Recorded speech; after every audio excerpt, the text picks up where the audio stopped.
नमस्कार दोस्तों, स्वागत है आपका अपना क्लास मैजिकल क्लास 2.0 में। तो फ्रेंड्स, आज पढ़ेंगे भारत की प्रमुख मिट्टी। जो भारत की प्रमुख सॉइल है, आज इन सभी से लगभग 40 एमसीक्यू के क्वेश्चन को कवर करेंगे, जो कि सभी प्रकार की परीक्षा हेतु महत्वपूर्ण हैं। तो चलिए क्लास की शुरुआत करते हैं। पहला प्रश्न है, गंगा के मैदानों की पुरानी कछारी मिट्टी को क्या कहा जाता है? जो गंगा के मैदानों में जो पुरानी कछारी मिट्टी पाई जाती है, इसे क्या कहते हैं? तो इसे ऑप्शन ए बांगर मिट्टी कहा जाता है। क्वेश्चन नंबर 2 पे आते हैं। निम्नलिखित में से किस प्रकार की मिट्टी के लिए न्यूनतम उर्वरक की आवश्यकता होती है? यानी कि सबसे कम उर्वरक की आवश्यकता होती है किस मिट्टी के लिए? तो ऑप्शन बी जलोढ़ मिट्टी। क्वेश्चन नंबर 3, भारत में सभी मिट्टी में किन तत्वों की कमी होती है? बताइए, भारत में जितनी भी मिट्टी है उन सभी में किसकी कमी होती है? तो ऑप्शन डी इनमें से सभी, नाइट्रोजन, फॉस्फोरस और ह्यूमस। क्वेश्चन नंबर 4, भारत में समस्त स्थल भाग का कितना प्रतिशत जलोढ़ मिट्टी से ढका हुआ है? बताइए, कितना प्रतिशत भाग पर भारत में जलोढ़ मिट्टी है, यानी कि एलुवियल सॉइल? तो ऑप्शन डी लगभग 42%, जो कि भारत में सबसे ज़्यादा है। क्वेश्चन नंबर 5, किस मिट्टी में कृषि के लिए सिंचाई की आवश्यकता नहीं होती है? बताइए, किस मिट्टी में कृषि के लिए सिंचाई की आवश्यकता नहीं होती है? तो ऑप्शन ए काली मिट्टी। क्वेश्चन नंबर 6, भारत में काली कपासी मिट्टी को किस स्थानीय नाम से जाना जाता है? बताइए, इन्हें अन्य किस नाम से जाना जाता है काली कपासी मिट्टी को? तो ऑप्शन बी रेग्यूर मिट्टी। क्वेश्चन नंबर 7, निम्नलिखित में से किस मिट्टी के बारे में यह कहा जाता है कि इसकी जुताई स्वतः हो जाती है? Most VVI. तो ऑप्शन सी काली मिट्टी। क्वेश्चन नंबर 8, भारत में लाल मिट्टी का सर्वाधिक विस्तार कहाँ पाया जाता है? तो वह है ऑप्शन डी आंध्र प्रदेश एवं तमिलनाडु में।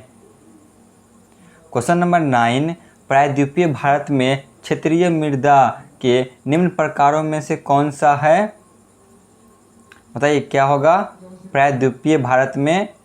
तो ऑप्शन ए लाल और पीली मिट्टी पाई जाती है। क्वेश्चन नंबर 10, धान की खेती के लिए सर्वाधिक आदर्श मिट्टी कौन सी है? धान की खेती के लिए? तो ऑप्शन बी जलोढ़ मिट्टी, जिसे एलुवियल सॉइल कहा जाता है।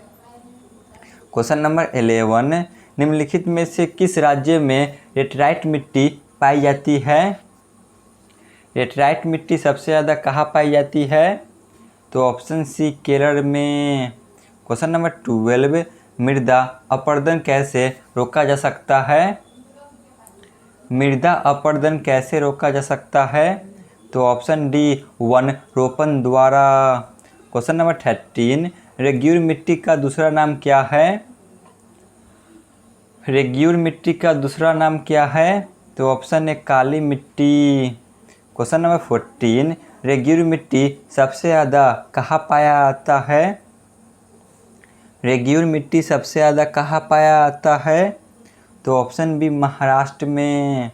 क्वेश्चन नंबर 15, जलोढ़ मिट्टी में जब बालू के कणों और चीका की मात्रा लगभग बराबर होती है तो उसे किस नाम से जाना जाता है?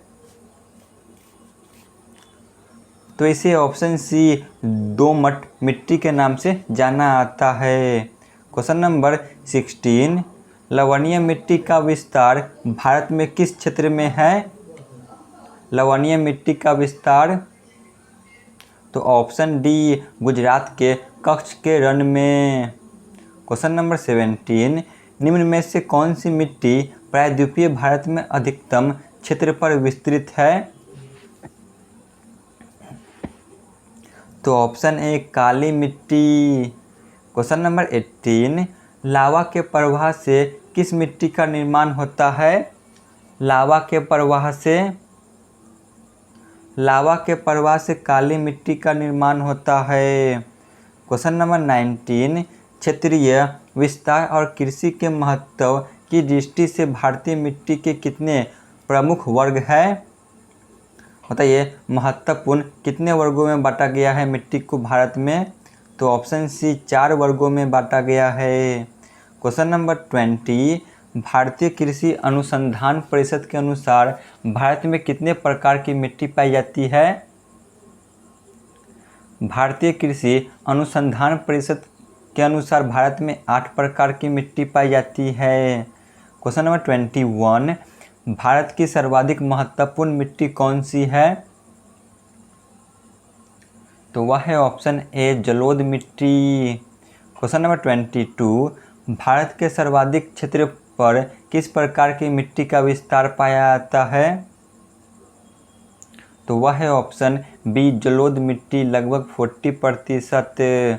क्वेश्चन नंबर 23, क्षेत्रफल के आधार पर भारत की मिट्टी का सही अवरोही क्रम कौन सा होगा?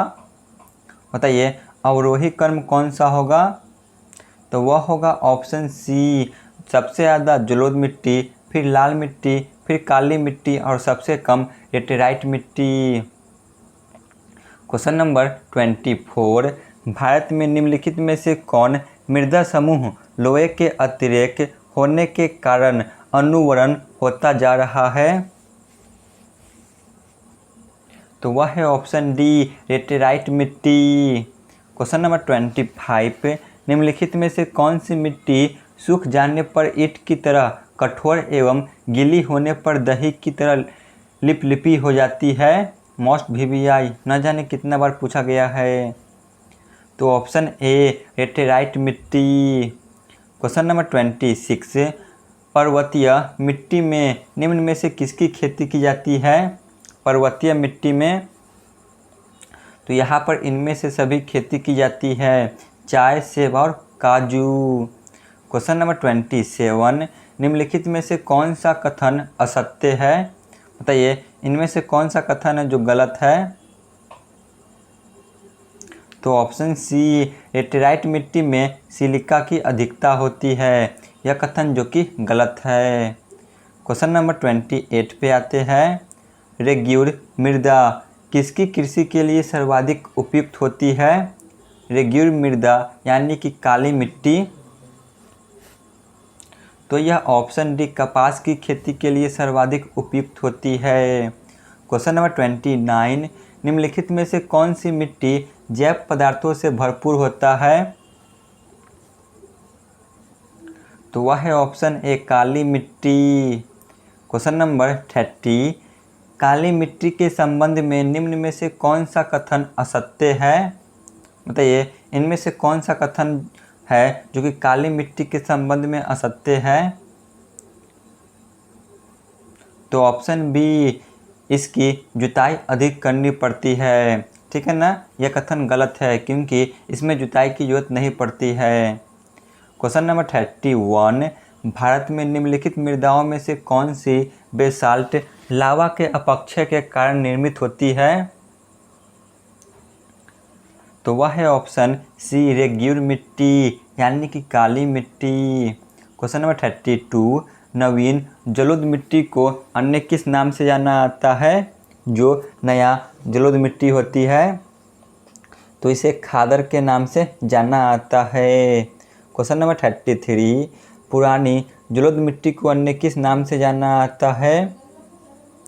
तो इसे बांगर के नाम से जाना जाता है। क्वेश्चन नंबर 34, मिट्टी में अम्लता को कम करने के लिए किसका प्रयोग किया जाता है? तो इसके लिए इसमें चूना का प्रयोग किया जाता है। क्वेश्चन नंबर 35, तमिलनाडु के 2/3 क्षेत्रफल किस मिट्टी का विस्तार पाया जाता है? तमिलनाडु के 2/3 क्षेत्र पर तो ऑप्शन सी लाल मिट्टी। क्वेश्चन नंबर 36, लाल मिट्टी के संबंध में कौन सा कथन असत्य है? लाल मिट्टी के संबंध में कौन सा कथन असत्य है? तो ऑप्शन डी, यह मिट्टी नदी घाटियों में पाई जाती है। यह कथन गलत है। क्वेश्चन नंबर 37, किस मिट्टी में लोहे एवं एल्युमिनियम की ग्रंथियां पाई जाती है? तो ऑप्शन ए, लेटेराइट मिट्टी में। क्वेश्चन नंबर 38, किस प्रकार की मिट्टी में कार्बनिक पदार्थों की अधिकता होती है? तो वह है काली मिट्टी। क्वेश्चन नंबर 39, निम्नलिखित राज्यों में से किस में भारत की सबसे बड़ी अंतर्देशीय लवणीय आर्द्र भूमि है? तो आर्द्र भूमि जो कि राजस्थान में स्थित है। क्वेश्चन नंबर 40, जो कि आज के क्लास का अंतिम प्रश्न है, मिट्टी में क्षारीयता को कम करने के लिए किसका प्रयोग किया जाता है? तो वह है ऑप्शन डी, जिप्सम का प्रयोग किया जाता है। तो यहाँ पे हमारी क्लास समाप्त होती है। आप लोग कमेंट में ज़रूर बताएं कि आपको यह क्लास कैसा लगा। धन्यवाद।